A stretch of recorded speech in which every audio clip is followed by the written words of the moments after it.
Today we're going to paint some poppies. Poppies are great for you guys out there that are beginners.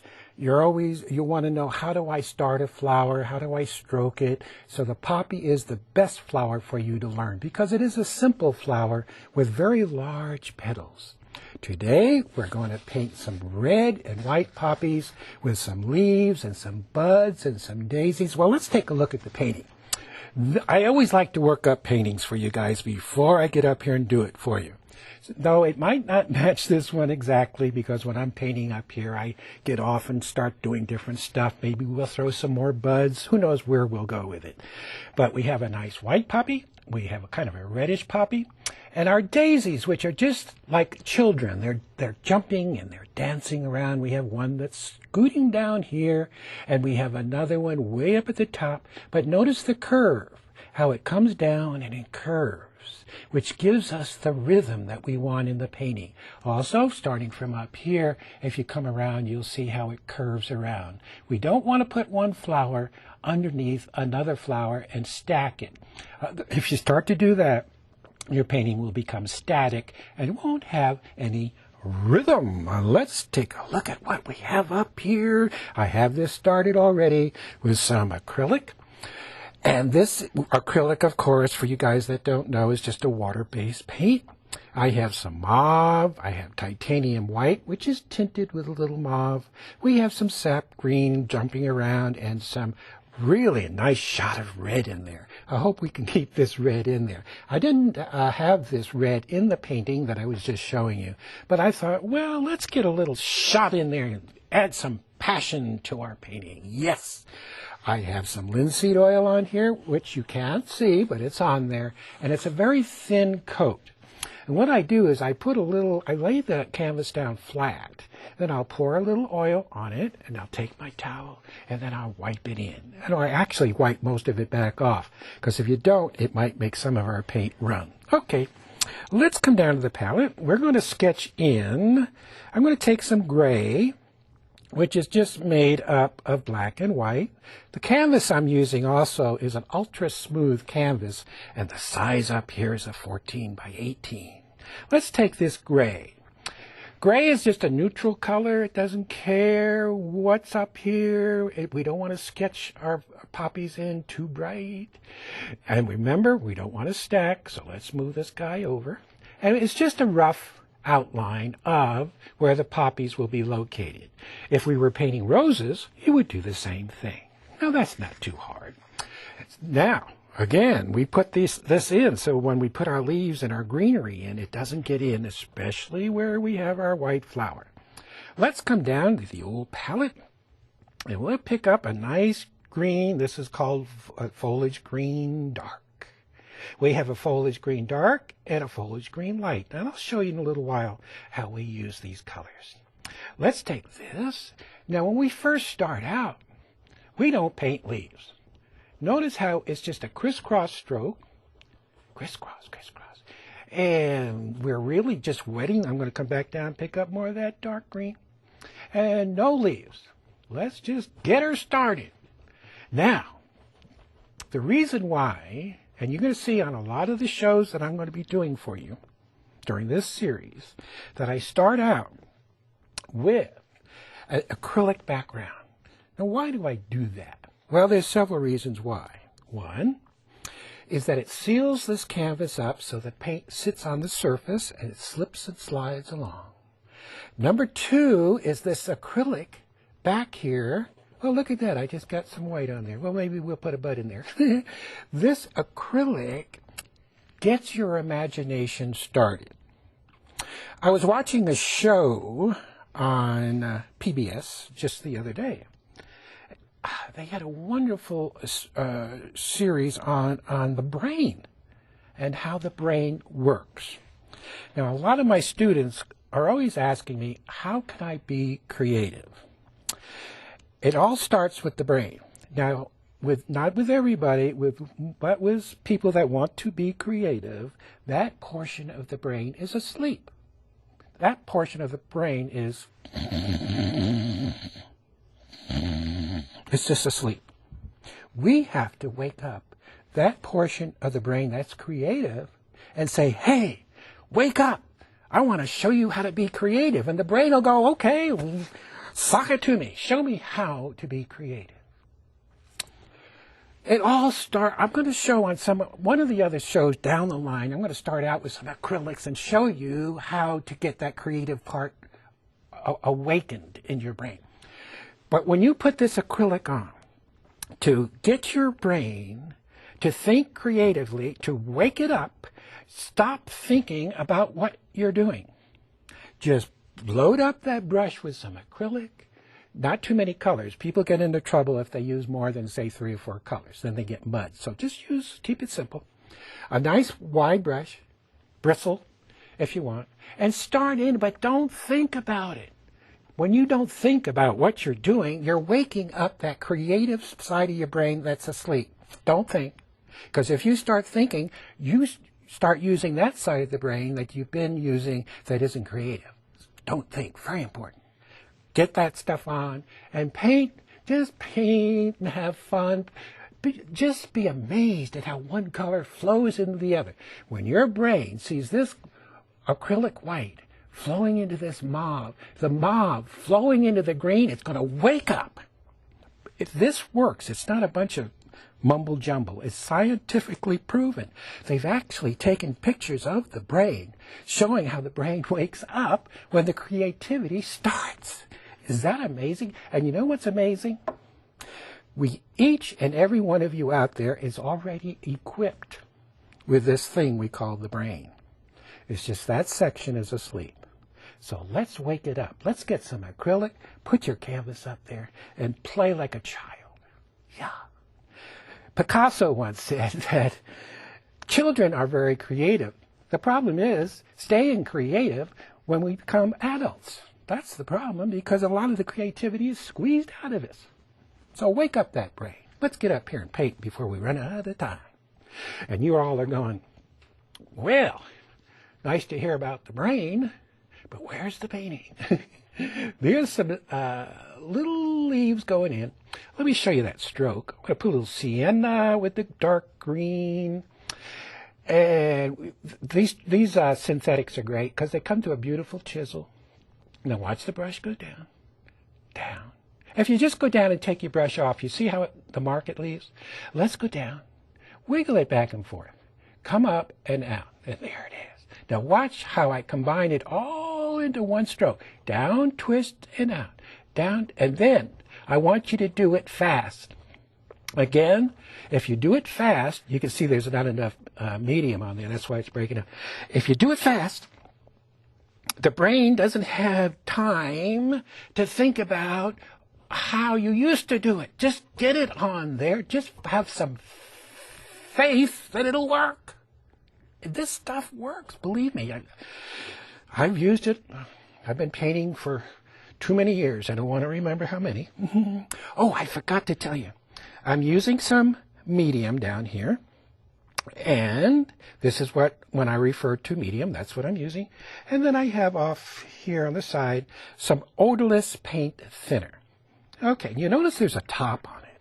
It's very important when you're finished to close that top, whatever top you guys might have, so that you don't have that evaporation getting into the air. Now, we have some larger leaves. Let's take our foliage green light, and let's put some of that in there. You can see it's lighter, no big deal. And then we're going to angle the stroke from the outside in and down. You see how that works? And you don't have to push hard. Maybe another one over here, over the top of the little guys. You see it? And then we can highlight that. We'll take a little yellow. Maybe we'll mix our yellow with our foliage green dark. No medium this time because we want it to stick to the surface. Yes. Can you see it? Boom. And another one there. Boom, boom. Just a little. Okay, let's back off and let's get some stems going. Now here, this area here, again, is abstract. There's nothing in it. The brain doesn't recognize anything, and it shouldn't. But as soon as we put some stems in, a stem here, a stem coming across here, another stem cutting across our beautiful red. You see? Now what this does is it's giving us some action to our painting. Look at that flow. Now, when you don't think creatively, the brain thinks in terms of everything being either horizontal or being vertical. Everything is in a straight line. So we're waking that brain up and saying, let's be creative. Let's get to some of this curvy stuff going. Maybe down below, we better get a few more leaves in. Our green, our dark green, dark, foliage green dark, and foliage green light mixed together. And we've got to get some leaves going back here before we go in with our little daisies. Something there. And here, maybe we'll just sort of mush around, kind of indicating, but not really doing much of anything over there. Maybe some leaves coming out of here, coming down with some long tapered leaves. Yes. And maybe another leaf down here. Everything is nice and loose and free, and maybe we'll take a little yellow with our foliage green dark. Again, no medium so that the paint sticks to the surface. And we have another one here, here, here. Yes. And maybe some little guys in here so it starts to fill in more before we go in with our other stuff. Baby, we'll get this guy going here. Let's paint a poppy. Remember, this is the flower for all you guys out there that want to learn how to paint. If you're a beginner, you'll love this. I'm going to take a touch of medium. This is gray, made up of black and white. Now we're going to test it up there. It looks like it should be a little darker. You never know what value, that which is the lightness or the darkness, that it should be. There we are. On it goes, and we're going to keep the outside very ragged. And more kind of an oval shape because we're kind of looking at the flower from the side. Then we're going to take a little orange and yellow. Very dry, no medium. And we'll stick that in the middle and brush that out. And just kind of, well, let's put a little magenta, rose, and orange together. Well, let's play up here. Whoa, boy, look at that color popping. This is pigment power, guys. You have to have paint with plenty of pigment so you get that stuff. Let's come down and let's lay in the next one. I just cleaned my brush off and some of our paint thinner. We're going to take some deep burgundy and a touch of medium, and we're going to block this guy in. Whoa, boy. I know, it's pretty red. And on it goes. Nice and loose. Paint loose and paint free. I'm picking up a little more medium and a little more burgundy. And on it goes. Nice and loose. Right around. Yeah. And the inside of that, which is going to be darker, let's take our deep burgundy and put some black with it to darken there. Darken that inside up. And then we'll pull that out. Yes. Yes. Now, let's pick out some petals. Now, we have to clean our brush off because if we don't, all of that pink is going to, red is going to get in to our flower. And I use a lot of paper towels, guys. And when you buy paper towels, make sure you get real soft towels because it's important that when you wipe your brush, it absorbs the paint out of the hair onto the paper towel. Let's take some white. Maybe a touch of medium. When I say a touch, that means just the corner of the brush. I'm going to come up here and pick a petal out of here. Now because, and this white is titanium white, because I'm using no medium, you see the paint is sticking to the surface. Another one here. Now let's put a petal, say you're going to sketch a petal in here, okay? Then we're going to take, this is white, and you see each petal has a little point at the bottom. All your strokes are going to head towards that point. Now watch how simple this is, going in like that, and there's your petal. That is so simple. Now you guys just practice doing this. Wake up your brain. Yes. Another stroke. Now watch when I make the next stroke, how it overlaps the previous stroke, and look how far out. I'm about 1/4 of an inch out past the lay-in. Why do I do that? Well, it's to pick up whatever color is behind and pull it into the petal. You can see just a hint of green in there. A little more white. And we're back up here. Yes, yes. Notice as I come in, I pull up and away so it blends on the back side. And we have maybe another one here. Look at that go in. Yes. We also have some petals on the bottom. And the stroke start, well, you could put another layer in here if you wanted to, but I think we'll just keep it simple. There's one. Here's another one. Yes. And another one. Whoa. Oh, look, guys. Look at the pink get in. I don't know if we'll keep that pink, but it's in there.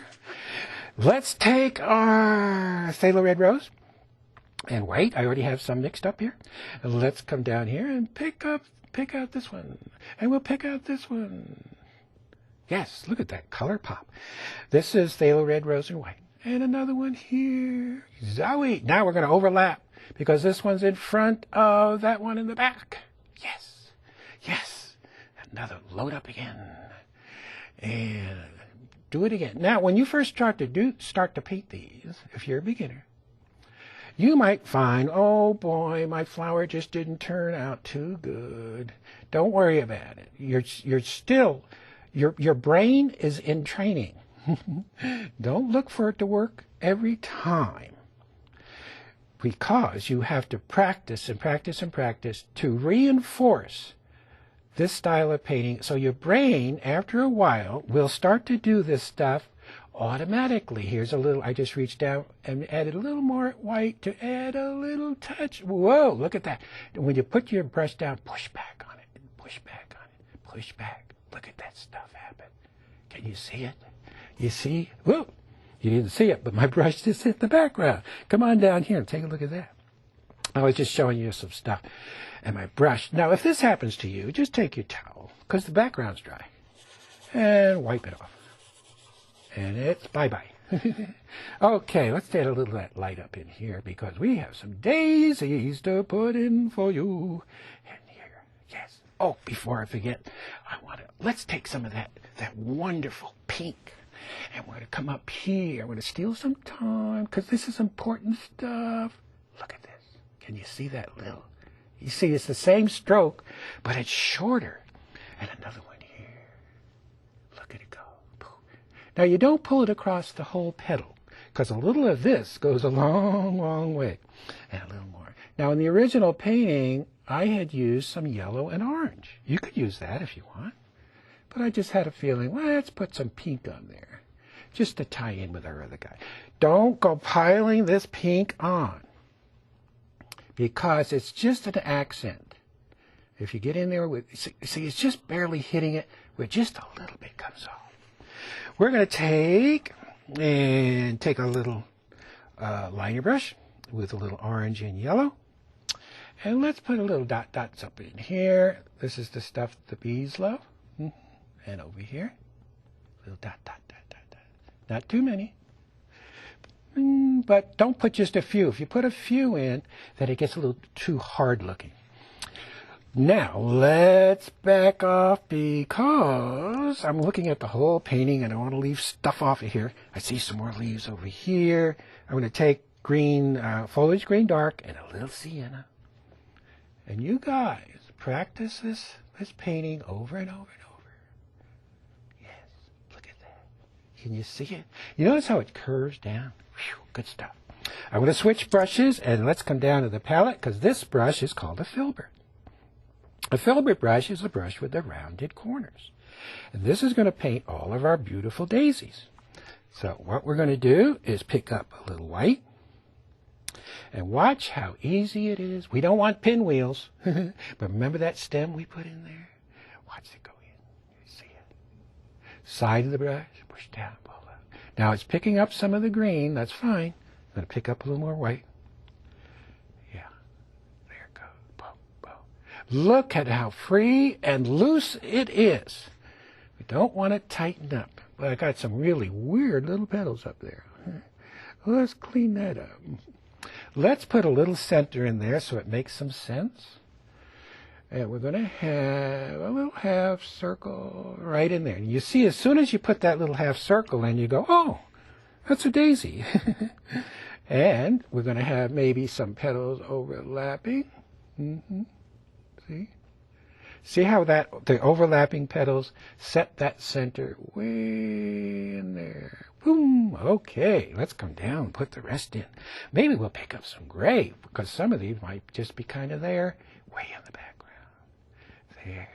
Look at that. In it goes, and we might just go around and pick out several. Let the green in. Actually, the green's going to get in there whether you want it to or not. Remember, some of them are skinny and some are wide. Some of the petals you hardly even distinguish one petal from the other. And we're going to put a little center in that one, a little center in that one, and we'll overlap. We'll overlap that one. Okay. Yes, I get quiet when I'm doing this little stuff. Coming on down, let's take white. Let's take a touch of orange. Just a touch. Orange and white. Remember, it's titanium white. We have some that are way down here on the bottom. We could start with the back petals if you want. And then wipe your brush. We'll pick up a little orange and magenta rose. Put a little center in here, because this one's facing down. And then the petals would be over the top. See? Look at that go. Yes. Now, let's take, some of the white we can put orange with, some we'll put yellow with. And we're going to come down here and put another one. We want to make sure we have enough daisies in here to balance out all of the petals that we have on the other side, the flowers we have on the other side, and we have a center in this one. Now, it's a good idea to go out and get yourself some daisies and set them up on a table, and just do a canvas full of daisies. It's just practice. You're practicing being nice and loose and free. And another one here. Now these come to a nice chisel, so we get a nice stem coming down. We'll take some yellow and white. And another petal, daisy. You know, sometimes you'll paint daisies where there is no center. Maybe that stem comes down. Now, as it comes down, it turns, you see, right into the back. You see that? Or if, well, that kind of looks cool like that. Let's leave that alone. Let's come in and fill it up with a few more little things. You don't want your painting to be skimpy. I remember when I first started doing flowers years ago, I would put just a few leaves in and just leave it. And now that I see those paintings, I'm going, whoa, I should have put more stuff in there. Maybe here. Even the filbert. Watch this stroke. You see it? You see, watch this flat. And I turn, and I'm up on the chisel edge, and then you can wiggle a little bit. See it? Can you see that? And here. Now, if you want some of your leaves to melt into the background, just don't push down quite as hard. Okay?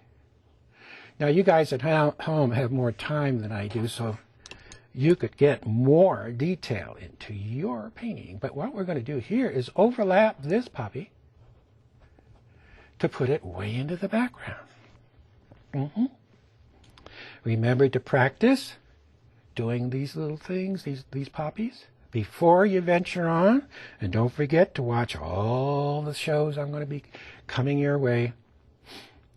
I'm going to be doing some birds, and my wife Catherine will be coming on doing some birds, and I'll be doing an egret, and I'm going to be painting an eagle. Yeah. For all you guys out there that are into painting wildlife. So this series is going to be really full of a lot of different stuff.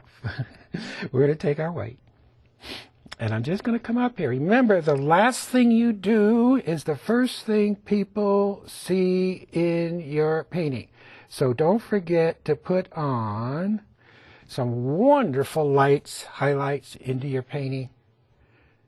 Right? Don't highlight it all over the place, but pick an edge where you think the light might be coming. Well, Maybe a stem coming out of there. Ooh, switch brushes. Steal some time here to get another something coming out of here. Way down on the bottom. You see it? So, and then stand back. Let's stand back. And again, you guys have more time than I do. So, if it looks a little like it needs a little more, let's take a little more yellow. Maybe a lighter value. See, if you go lighter, what it does is it builds up. You get the lighter value on top of a darker value, and it gives you some depth to your painting. Well, there you are, guys. This is a great painting for you guys that are beginners. And don't forget out there to stop and smell the poppies along the way, and I'll see you next time.